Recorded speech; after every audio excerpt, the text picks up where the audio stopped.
asante umelinda ndoa yangu. Mwambie Bwana asante umenilinda kwenye masomo yangu. Mwambie Bwana asante umenitetea ni wewe Bwana. Wiki yote hii Mungu kuna mambo mengi mabaya yametokea, lakini mimi nani Bwana mpaka naendelea kuishi? Lakini mimi nani Bwana umenitetea na ajali? Lakini mimi nani Bwana umenipigania? Unapoonesha moyo wa shukrani, unamaanisha kwamba Mungu ndio kila kitu juu ya maisha yako. Unamaanisha kwamba Mungu ndio kila kitu juu ya maisha yako. Shukuru, shukuru, shukuru. Ukipiga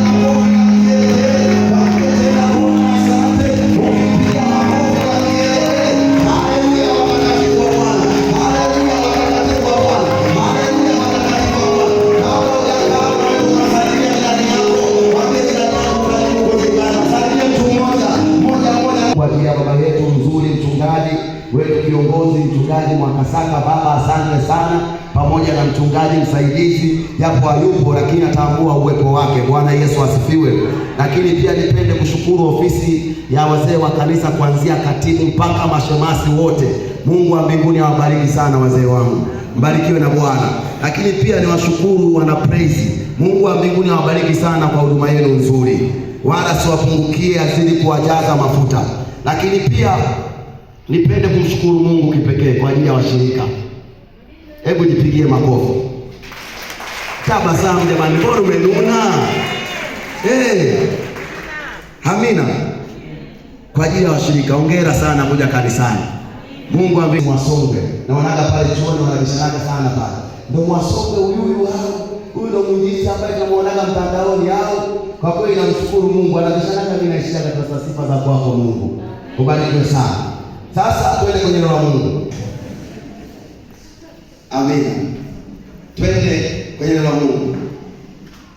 Ujumbe, na ninaomba Mungu anisaidie sana, kwa sababu ni ujumbe ambao unahitaji muda, kwa sababu unahitaji kwenda deep sana, lakini naomba Mungu anisaidie. Na kwa neema Mungu, nilipokuwa naomba Mungu nipe ujumbe wa kusema na watu wako Mungu, unasema kushughulika na ulimwengu wa roho kupitia maombi na sadaka. Kushughulika na ulimwengu wa roho kupitia maombi na sadaka. Kwa wale ambao walikuwepo wakinafundisha, nilisoma kitabu cha Efeso 6:10-12, sitasoma hapo, lakini nikaendelea nikaja kusoma Yohana ya 3 ile sura ya 1 mstari wa 2, ambapo mzee Yohana anamwandikia mjukuu wake Gayo, anamwambia mpenzi, naomba ufanikiwe katika mambo yako yote na kuwa na afya kama vile roho yako ifanikiwavyo. Tukaishia hapo, lakini tukaishia pointi ambayo inasema kuongozwa na Roho Mtakatifu. Yaani mtu anapotaka kushughulika na ulimwengu wa roho ni lazima aongozwe na Roho Mtakatifu. Baba, niko hapa, naomba neema, naomba uwepo wako, naomba ujasiri, naomba nguvu zako mahali hapa Bwana. Nimesimama kwa watu wako Mungu, naomba mimi nipungue. Jina lako litukuzwe, jina lako litukuzwe, jina lako litukuzwe. Kwa kuwa wewe Mungu unatamani tuongezeke kukujua wewe, kwa kuwa wewe Mungu unatamani tuendelee kukujua wewe. Naomba neema yako sasa Bwana. Nimesimama mtoto wako mahali hapa, katika jina la Yesu Kristo nikiomba na kushukuru. Amen. Amen. Wangapi mna Biblia? Kama na Biblia nyosha. Jambo la kwanza Biblia. Jambo la pili dayana. Na jambo la tatu big. Na jambo la 4 sadaka. Zingatia hivi na vitakusaidia. Amina. Sasa ujumbe wetu unasema kushughulika na ulimwengu wa roho kupitia maombi na sadaka. Leo natamani niongelee kushughulika na ulimwengu wa roho kupitia sadaka. Kushughulika na ulimwengu wa roho kupitia sadaka. Na tutaenda kumwona Mungu alichokifanya kwetu. Alifanya nini kwanza kabla hajaokoa ulimwengu? Fungua kitabu chako, kitabu cha Yohana 3:16. Najua kwamba wengi mnaijua hii. Biblia inasema kwa maana jinsi Mungu aliupenda ulimwengu hata akamtoa mwanawe pekee, ili kila atakayemwamini asipotee. Bwana Yesu asifiwe. Tutaenda kumwangalia Mungu kwanza, nini alichokifanya kabla hajaja kutuokoa. Nini alichokifanya kabla leo hujapata wokovu. Hapa ndipo tena kuangalia sasa Mungu kabla hajashughulika na ulimwengu wa roho. Jambo la kwanza alilolifanya, alitoa sadaka. Mungu kabla hajashughulika na ulimwengu wa roho, jambo la kwanza alilolifanya, alitoa sadaka. Kwa nini alitoa sadaka? Sadaka ni upatanisho kati ya Mungu na mwanadamu. Hamina watu wa Mungu? Kati ya Mungu na mwanadamu. Kitu chochote kinachoitwa imani kina mapatano, na sadaka ni njia mojawapo ya mapatano juu ya kile ambacho unakiamini. Bwana Yesu asifiwe sana. Kati ya Mungu au mwanadamu au shetani, watu wote nawaona hapa duniani wana mapatano, na katika yale mapatano wamekubaliana, na moja ya kitu ambacho wamekubaliana, wameingia agano. Hauwezi ukaingia agano pasipo kutoa kitu. Unapoingia agano ni lazima utoe kitu. Bwana asifiwe. Bwana Yesu asifiwe. Bwana Yesu asifiwe. Wangapi mbele ya agano la kienyeji kwa mwaminifu umeokoka? Amina. Naomba mama, naomba simama hapa. Hebu niambie wewe kwa agano la kienyeji kwaje?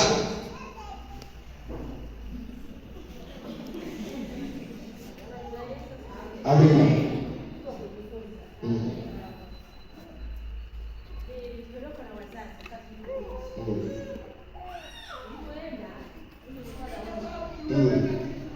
Naomba maiki kidogo mpe.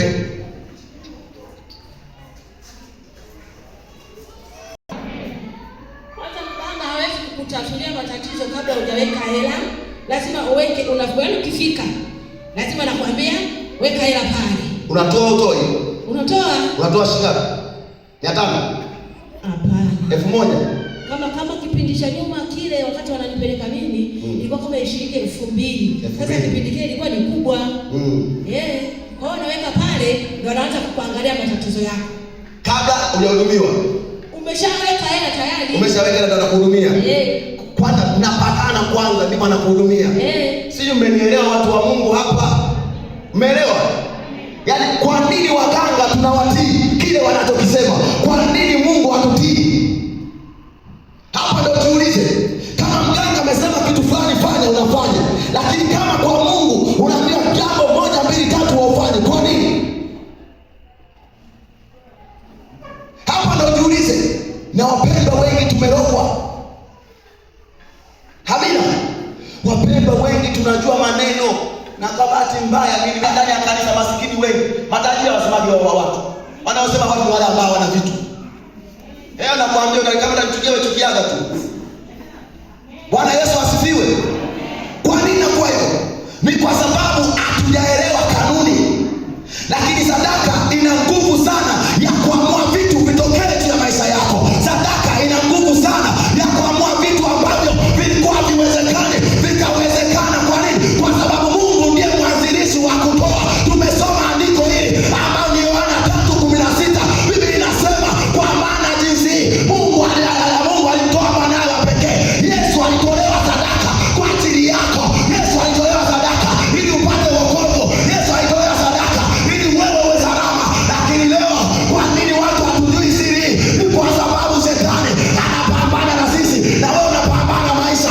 Unapopambana maisha ndipo shetani anakutoa kwenye kusudi la Mungu. Unapopambana maisha ndipo shetani anakutoa kwenye kusudi la Mungu. Mimi nawaza kitu kimoja. Yesu alipokaa na wanafunzi wake mpaka anawaambia kwamba utafuteni kwanza ufalme wake na haki yake, ndipo hayo yote mtazidishiwa. Hapa anaonyesha kwamba ni lazima wewe mimi ukae ndani yangu, wewe ukae mtu wa maombi, wewe mtu wa ibada, wewe mtu ambaye unamtumikia Mungu. Unapokaa Mungu ndipo anapoachilia baraka juu ya maisha yako. Uwezi ukapata baraka ambazo hujaziandaa. Biblia inasema usidanganyike, Mungu asiakili. Ndicho atakachokifunga. Unachokipanda kwa Mungu ndicho atakachokifunga. Bwana Yesu asifiwe katika Bwana. Bwana Yesu asifiwe. Kile unachokipanda kwa Mungu ndicho utakachokifunga. Sasa Mungu ndiye mtoaji wa kwanza. Sio kama Mungu hana hela. Mungu anazo hela nyingi sana. Biblia inasema fedha na dhahabu ni mali ya Bwana. Kila kitu Mungu ni kwake. Lakini kwa nini tunatoa kuonesha utii wetu kwa Mungu. Tunatoa kwa sababu kila kitu tunacho ni cha Mungu. wa Mungu. Kwa unapotoa, unatoa kama Mungu, asante, umenipa, narudisha tu wiki Bwana, japo siwezi kukupa kikubwa, lakini hiki nilicho nacho ndicho nikupacho. Haleluya. Umemkopa Mungu wewe? Mimi nimemkopa Mungu fungu la 10. Nilipata leo nikamwambia Mungu, naomba leo nakukopa hii wiki na kupa wiki ijayo. Na ukimkopa Mungu bahati mbaya ulipi, utahangaika. Ukimkopa Mungu haukulipa, utahangaika, utasota mpaka umelipa. Kazi ipo. Kwa sababu umemkopa Mungu. Mungu akopeni Bwana, kuwa mwaminifu mpaka kufa. Ili Mungu aweze kukubariki. Moja akiwa na kuhitaji ni uaminifu. Ndio maana hapa yeye akaonesha uaminifu wake. Kumtoa mwanawe pekee sio jambo ambalo aliamini, sio jambo rahisi.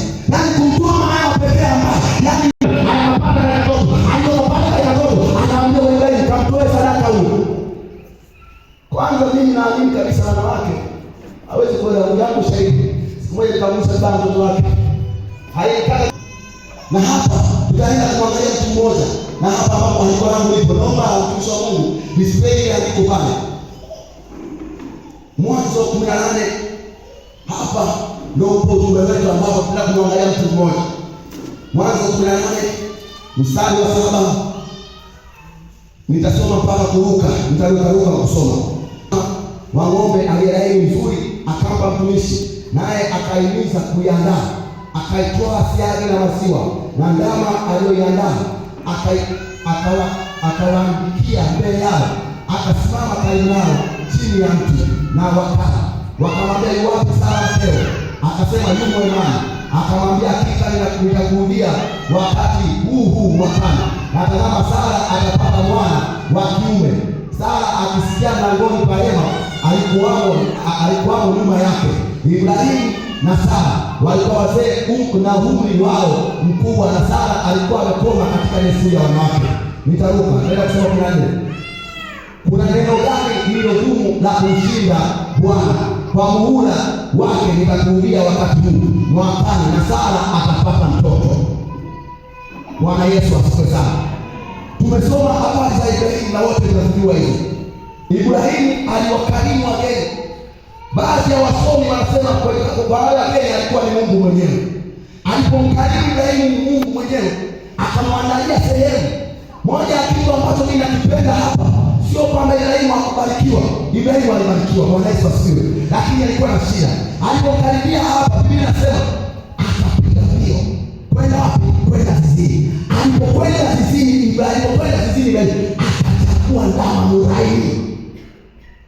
Alipochagua ndama muraini, akawaandalia. Alipoandalia, sikia kwambie, kuna sadaka zinaongeaga.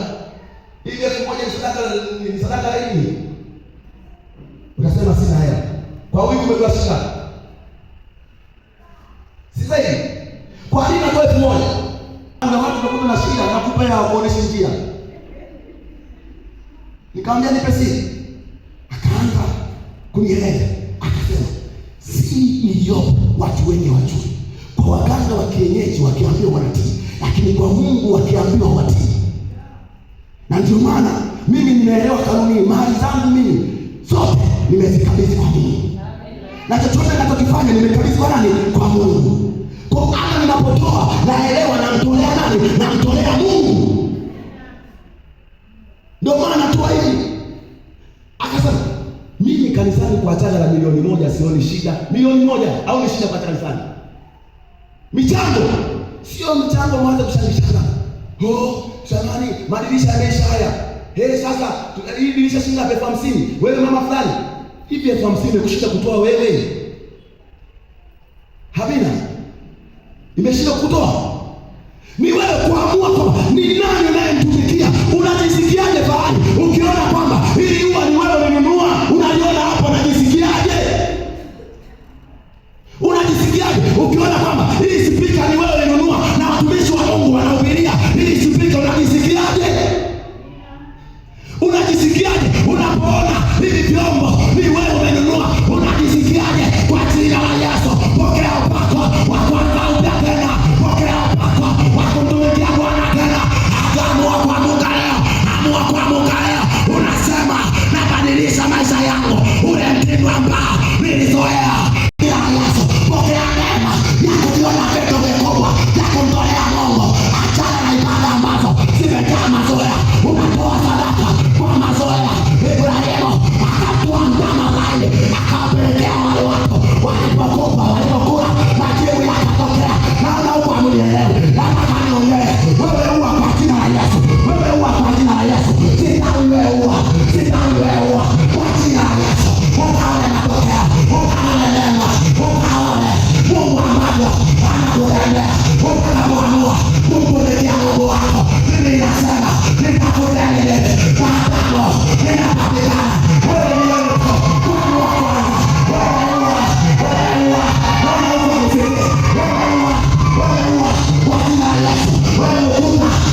lazima kieleweke mwanangu. Mama pambana, baba pambana. Nataka nikwambie, unapopambana vitu ndio vinatokea. Unapopambana Mungu anafanya kupitia sadaka, na sadaka iliamua ugomvi kati ya nabii wa Baali na Elia. Sadaka ndio ambayo iliamua ugomvi. Elia akatulia, manabii wa Baali akatulia. Walipotulia manabii wa Baali wakaanza wakatoa sadaka kwenye madhabahu zao. Walipotoa sadaka kwenye zile madhabahu wakacheza wewe, wakacheza. Naomba kitenge, mwenye kitenge naomba, mwenye kitenge mmoja akimbie, naomba kitenge. Sadaka ilikuwa nzuri, akasema Mungu na ijulikane baada ya kutoa. Anasema Mungu na ijulikane baada ya kutoa. Mungu na ijulikane, Mungu na ijulikane, Mungu na ijulikane, Mungu na ijulikane. Kuna vita lazima uwe na kupigana. Unapigana na vita, unapigana na vita. Mungu akashuka, Mungu akaramba, wanapewa mali, wakaolewa, Mungu akatukuzwa. Nataka nikwambie kwamba sadaka inaongea, sadaka ina maneno, sadaka inanena. Leo kanene juu ya maisha yako, leo kanene juu ya maisha yako. Ni wewe kuamua kwamba sasa natoa Bwana sadaka ambayo naielewa, sadaka ambayo naijua. Amua leo, amua leo. Acha sadaka 1,000 hizo. Ndio maana kila Jumapili ni 1,000 ya sadaka. Kila Jumapili unapofika ni 1,000. Kama Mungu angekuwa anachungulia sasa, unibariki kwa 1,000 kila siku. Kila siku. Mimi nikitoa 1,000 na unyaga moyo. Na hata kupiga hesabu kwa wiki nimekuwa sadaka. Unakula kwa wiki. Haya sasa kanisa uchumi. Kila mtu uchumi. Nikawa nasema ya Roho Mtakatifu. Wakati nasema useme ya Roho Mtakatifu. Roho Mtakatifu kunaamua maisha ya mtu. Kwenye utoaji ndiko ambako Mungu anasema. Hakuna sehemu yoyote kwenye Biblia ambapo Mungu amesema nijaribuni muone kama sitafungua madirisha ya mbinguni. Hakuna. Zaidi ya eneo la utoaji. Eneo la utoaji limebeba maisha ya watu. Kuna vitu ambavyo uvishughulikie ni wewe mwenyewe kuamua sasa. Kwamba mimi nataka kuwa mtu tofauti. Punguza kadomo, punguza maneno na ubiri hapa hivi. Mwangalie kwa yake na kuhusu nimeoa.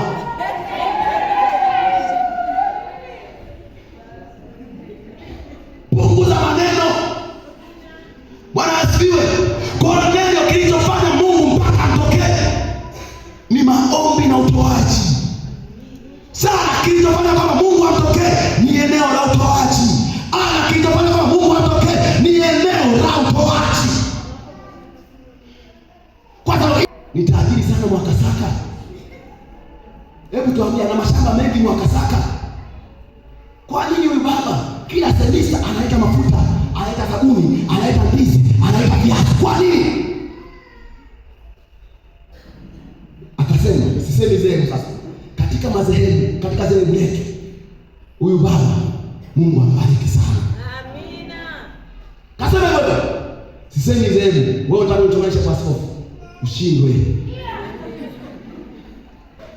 Sisemi. Akasema huyu baba Mungu ambariki.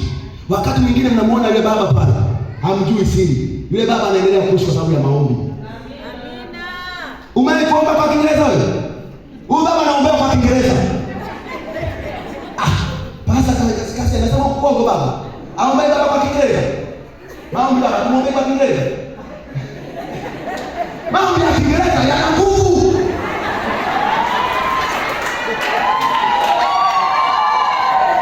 Sasa huyu baba anaomba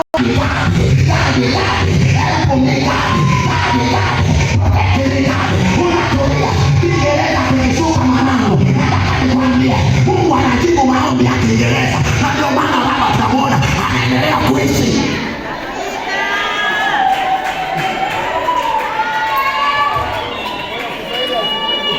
Umekaza Mungu, nikumbuke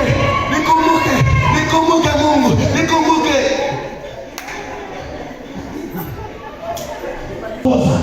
Sasa unapoongoza ni lazima watu wakufuate. Kama wewe ndani yako kuna roho ingine, ile roho inamwambia wengine huko, Bwana Yesu asifiwe.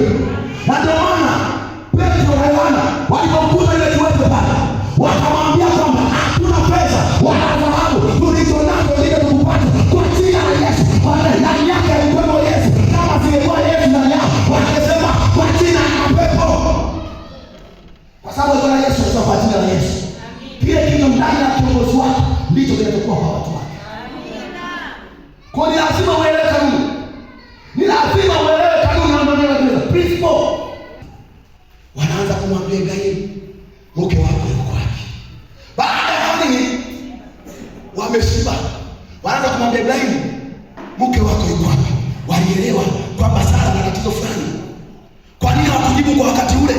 Walisubiri waangalie. Wanamuuliza, yuko wapi mke wako? Yuko wapi?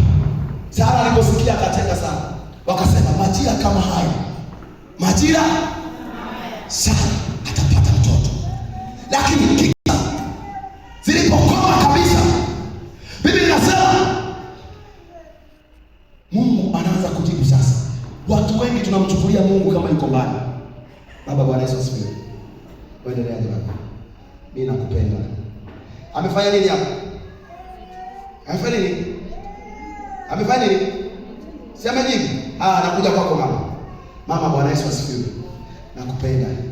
Amefanya nini? Sasa tufanye mfano mmoja hapa. Baba yangu, naomba nikusumbue. Shika mic moja, shika mic baba.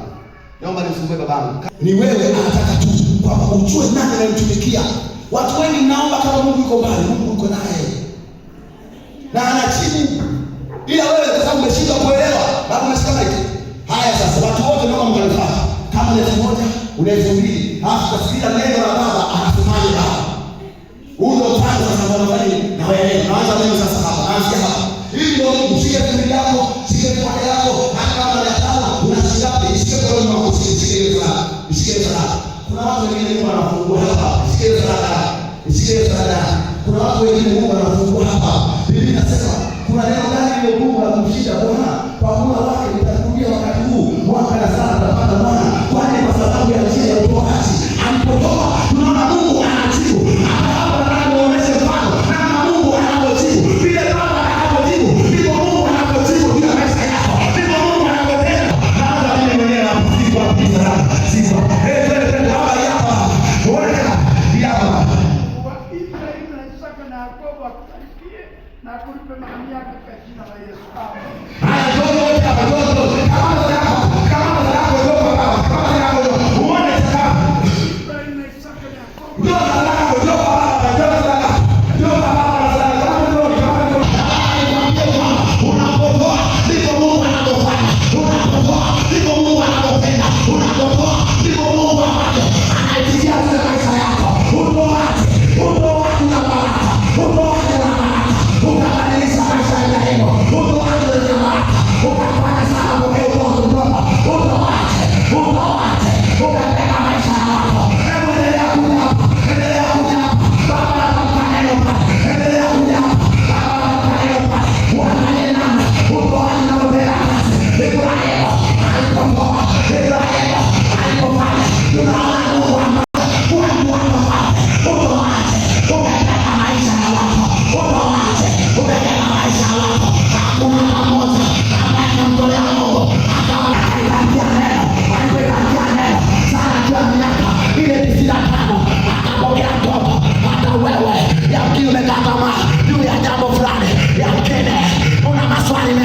unaojiuliza, nataka nikwambie, jibu lipo kwa Yesu. Tunaona Yesu. Mungu hajawahi nyamaza kimya. Unapotoa Mungu anajibu. Unapotoa Mungu anafanya. Unapotoa Mungu anasema. Unapotoa Mungu. Huyu Mungu sio mwanadamu. Huyu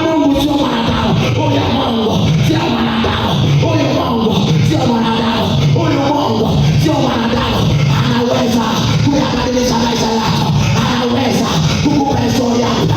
Anaweza kukutokea tena. Anaweza kuyafanya maisha yako upya. Ni wewe kuamua. Mtu anavuna. Leo amua kumtumikia Bwana na mali zako. Haruni na Musa wanamjibu Farao. Wanasema Farao, sisi na nyumba yetu na mali zetu na ndama zetu na ng'ombe zetu tunamtumikia Bwana. Sisi ndio tunamtumikia Bwana. Walielewa